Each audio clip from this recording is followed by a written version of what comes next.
여호와를 섬기리.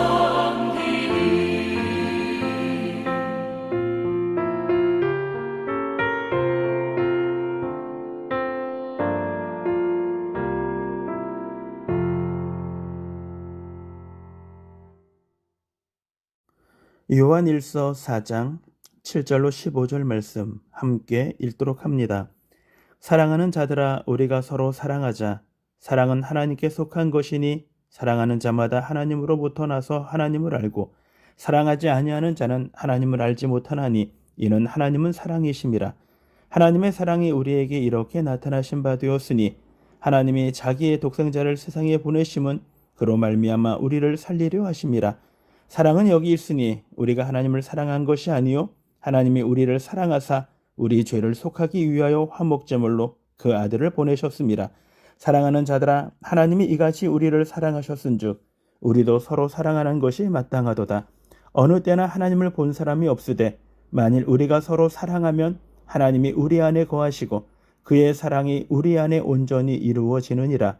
그의 성령을 우리에게 주심으로 우리가 그 안에 거하고 그가 우리 안에 거하시는 줄을 아느니라. 아버지가 아들을 세상의 구주로 보내신 것을 우리가 보았고 또 증언하노니, 누구든지 예수를 하나님의 아들이라 시인하면 하나님이 그의 안에 거하시고 그도 하나님 안에 거하느니라. 아멘. 사랑의 비밀이라는 제목으로 아침 묵상 함께 나누도록 하겠습니다. 세이브 더 칠드런의 광고가 하나 올라왔습니다. 거기는 지우와 예진에 대한 남매의 이야기입니다. 이들은 전교생이 채 30명이 되지 아니하는 시골의 작은 학교에 다닙니다. 그들은 한 번도 친구를 집에 데려온 적이 없습니다. 집은 온통 곰팡이로 뒤덮여져 있고 악취까지 납니다. 혹시 친구들이 이런 집에서 어떻게 살 수 있어? 라고 질문할까봐 친구들을 데려올 엄두를 내지 못합니다. 뿐만 아니라 아무리 힘들고 슬픈 일이 있어도 누구에게도 얘기하지 않습니다. 그의 어머니는 말을 하지 못하고 아버지는 정신장애를 앓고 있기 때문입니다. 이 아이들은 자신의 삶의 힘든 부분에 대해 누구에게 투정을 한 적이 없습니다. 이 사연을 접한 세이브 더 칠드런은 이 지우와 예진이가 곰팡이 없는 집에서 자라기를 원하는 마음으로 수리하기를 위해 모금을 시작을 했습니다. 그런데 사람들의 반응은 별로 없습니다. 하나님은 사랑이시다라고 성경은 우리들에게 이야기해 주는데, 이 아이들의 모습을 보고 있노라면 하나님은 사랑이신 것이 맞는가라는 의구심마저 들 때가 우리에게 있습니다. 이 세상은 죄악이 너무나 많고 비열하게 행동하는 사람들이 또한 많습니다. 억울한 일을 당한 사람도 많고 또한 고통스럽게 사는 사람들도 너무나 이 세상에는 많습니다. 하나님은 진정으로 사랑이시라면 그 사랑의 하나님은 도대체 어디에 계신가? 라고 우리가 스스로에게 질문할 때가 너무나 많습니다. 오늘 사도 요한은 우리들에게 이렇게 단언합니다. 하나님은 사랑이시라 라고 우리들에게 말씀해 주고 있는 것입니다. 오늘 본문의 말씀 7절과 8절에 이렇게 우리들에게 기록이 되어 있습니다. 사랑하는 자들아, 우리가 서로 사랑하자. 사랑은 하나님께 속한 것이니 사랑하는 자마다 하나님으로부터 나서 하나님을 알고, 사랑하지 아니하는 자는 하나님을 알지 못하나니 이는 하나님은 사랑이심이라 라고 이야기합니다. 하나님께 속한 사랑과 그것은 하나님께 속했다라는 것은 하나님으로부터 시작되었다라는 것입니다. 사랑이 하나님께 속했기 때문에 이 사랑의 근원, 시작은 하나님이다라고 사도 요한은 우리들에게 이야기해 주고 있는 것입니다. 그러면서 오늘 말씀 속에서 사랑하지 아니하는 자는 그 속에 하나님이 없고, 또한 하나님이 그 속에 있는 사람은 사랑할 수밖에 없다라고 말해줍니다. 왜냐하면 우리 안에 계신 그분은 사랑이시기 때문이다 라는 것입니다. 오늘 본문의 말씀은 우리들에게 하나님의 사랑의 비밀에 대하여 우리들에게 세 가지를 설명해 주고 있습니다. 우리는 오늘 그 한 가지를 한번 묵상해 보도록 하겠습니다.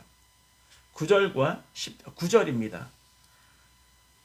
하나님의 사랑이 우리에게 이렇게 나타나신 바 되었으니 하나님이 자기의 독생자를 세상에 보내심은 그로 말미암아 우리를 살리려 하심이라 라고 말씀하십니다. 하나님의 사랑이 우리에게 나타났습니다.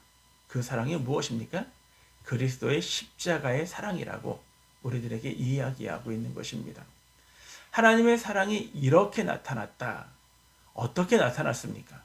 하나님이 자기의 독생자를 세상에 보내심으로 말미암아 하나님의 사랑이 나타났습니다.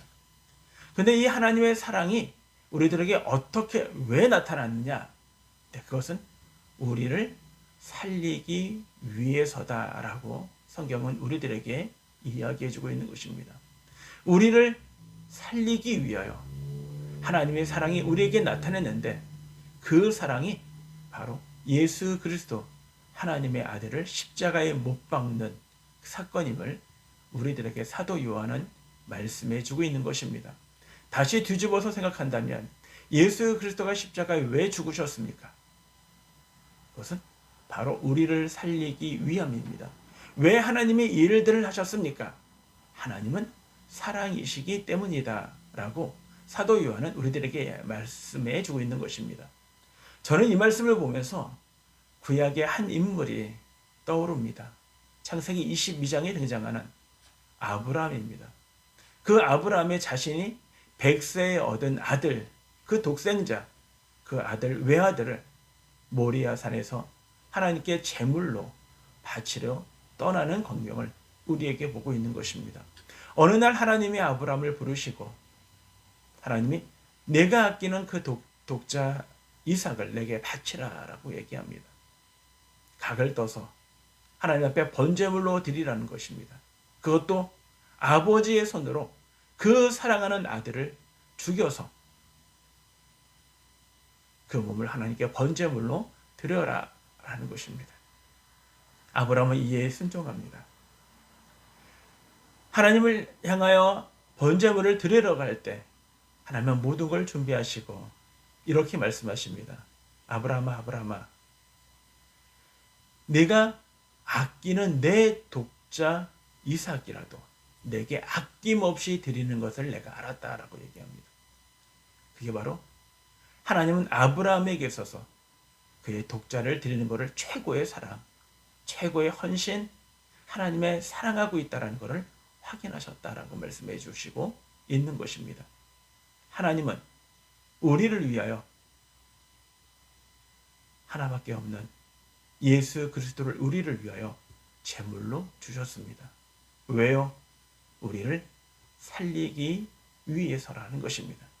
그러므로 저와 여러분이 살아있다라는 것, 저와 여러분의 하나님의 자녀가 되어졌다라는 것, 그것은 하나님의 크신 사랑을 우리에게 보여주셨기 때문이요. 그 사랑의 내용이 독자를 아끼지 아니하는 아버지의 마음이었음을 우리들에게 이야기해주고 있는 것입니다.